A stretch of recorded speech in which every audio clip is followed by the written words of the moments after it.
नमस्कार, मैं हूं राघवेंद्र सिंह। आज मैं आपको 8वें वेतन आयोग से जुड़ी हुई कुछ जानकारी साझा करने वाला हूं।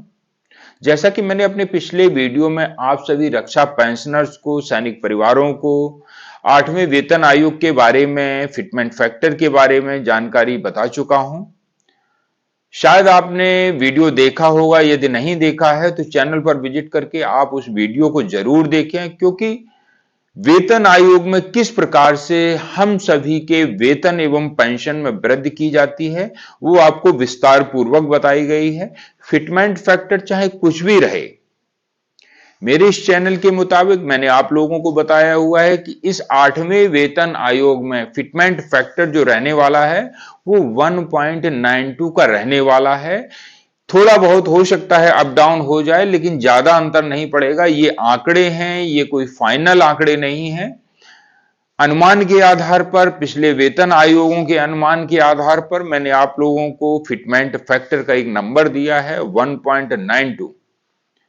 आपने इससे पहले मेरे वीडियो में कभी अगर देखा होगा तो मैं आप लोगों को कभी आवश्यकता से अधिक बढ़ा चढ़ा करके नहीं बताता हूं। एनालिसिस करके मुझे जो लगता है कि ये हो सकता है वही जानकारी मैं आप लोगों को बताता हूं।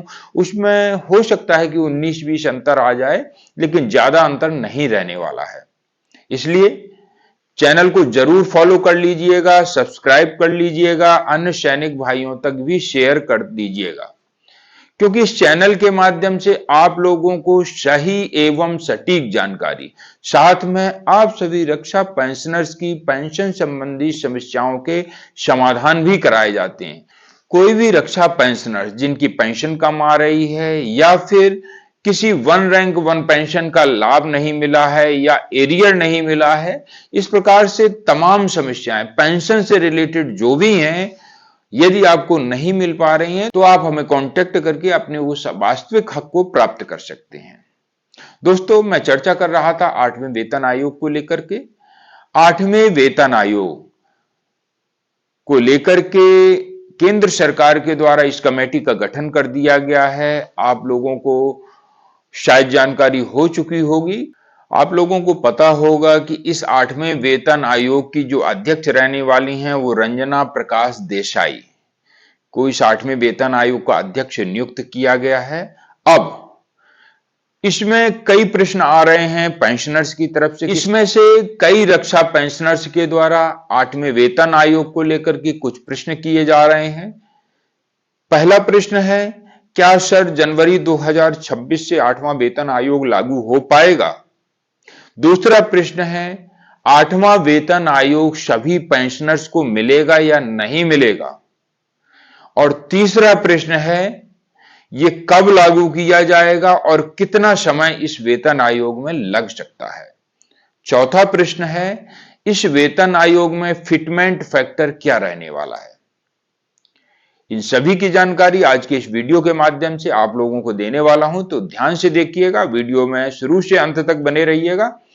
पहला प्रश्न है कि ये जनवरी 2026 में लागू हो पाएगा या नहीं हो पाएगा। आप लोगों को बता दें कि जब अभी इस कमेटी का गठन हुआ है तो ये जनवरी 2026 से किसी भी कीमत में लागू नहीं हो सकता है।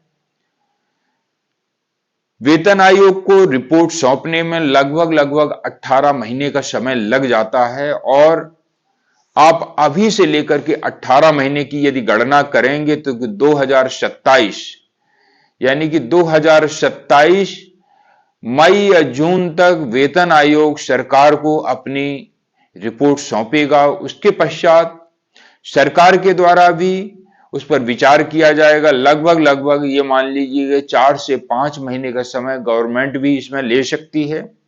यानी कि 2028 आते आते या तो इससे जस्ट पहले या फिर लागू होते ही 2028 शुरू होते ही आपको इस वेतन आयोग का बेनिफिट मिलेगा। लेकिन यह ना मानिएगा कि 2028 में यदि सरकार द्वारा घोषणा की जाएगी तो उसी समय से लागू होगा। यह लागू होगा जनवरी 2026 से, और जितना भी एरियर अमाउंट बनेगा वो आपको आपके खाते में क्रेडिट कर दिया जाएगा, तो चिंता की कोई बात नहीं है। यहीं पर हमारे कुछ पेंशनर्स एक और प्रश्न कर रहे हैं, क्या सर सभी पेंशनर्स को ये इस 8वें वेतन आयोग का लाभ मिलेगा?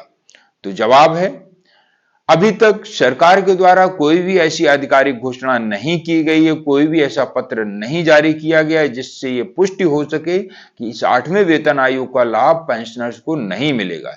यानी कि सभी पेंशनर्स को इस 8वें वेतन आयोग का लाभ मिलने वाला है। तीसरा प्रश्न कि ये 8वां वेतन आयोग में फिटमेंट फैक्टर क्या रहने वाला है। मैं आप लोगों को बता दूं कि 8वें वेतन आयोग में फिटमेंट फैक्टर एक अनुमान की दृष्टि से मैं पहले ही बता चुका हूं कि 1.92 हो सकता है।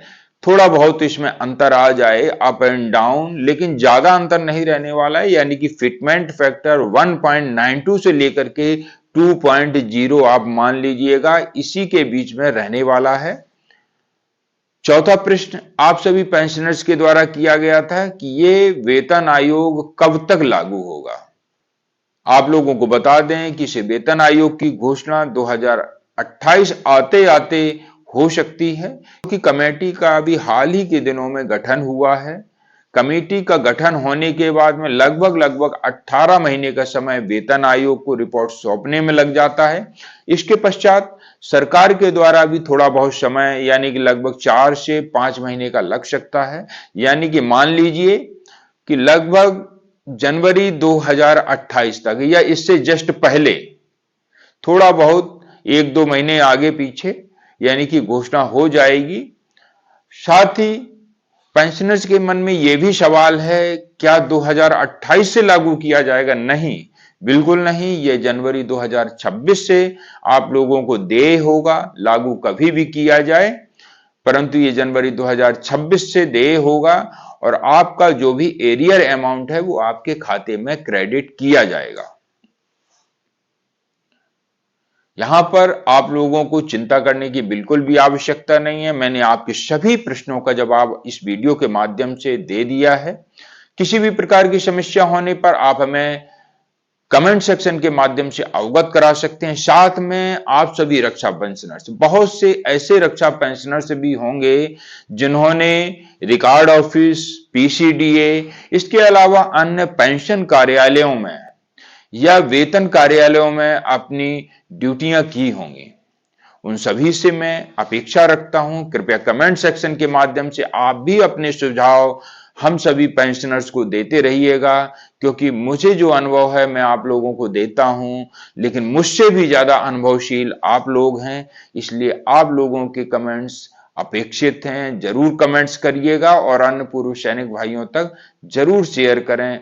अगले वीडियो में ऐसे ही 8th पे कमीशन से जुड़ी हुई न्यू अपडेट लेकर के मैं आप लोगों के बीच आऊंगा। तब तक के लिए जय हिंद, जय भारत, धन्यवाद।